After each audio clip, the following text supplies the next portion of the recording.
ବାପାଙ୍କ ବୟସ ଯେତେବେଳେ 70, 72, 75 ହୁଏ, ପୁଅମାନଙ୍କ ଜୀବନ ଭାରି କଷ୍ଟରେ ଥାଏ।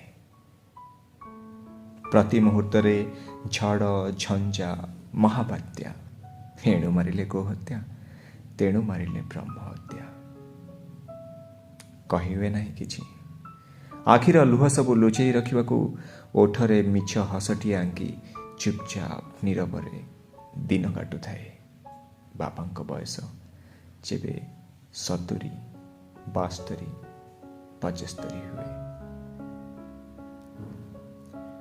ଏଇ ଯେ ସେ ମଣିଷ ଯିଏ ଆମ ହାତ ଧରି ଚାଲିବା ଶିଖେଇଥିଲେ।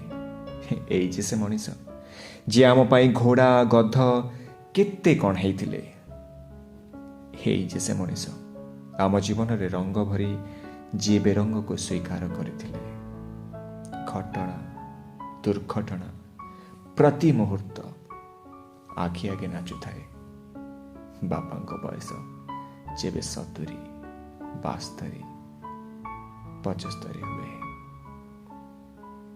ଚାହେଁ ନାହିଁ କିଛି ହୀରା, ଲୀଳା, ମୋତି, ମାଣିକ୍ୟ ଅବା ସୁସଜ୍ଜିତ ରାଜପ୍ରସାଦ। କେଇପଦ ମିଠା କଥା, ସମ୍ପର୍କର ଗଭୀରତା, ଲୋଭ, ମୋହ, ମାୟାଠୁ ଦୂରରେ ନିଜର ସର୍ବସ୍ୱ ଲୁଟେଇ ଦେବାର ଆବିଳତା। ଏଇ ଯେ ସେ ମଣିଷ ବୟସର ଅପରାହ୍ନରେ ଯିଏ ତମ ବାଟ ଚାହିଁ ବସିଥାଏ। ବାପାଙ୍କ ବୟସ ଯେବେ 70, 72, 75 ହୁଏ।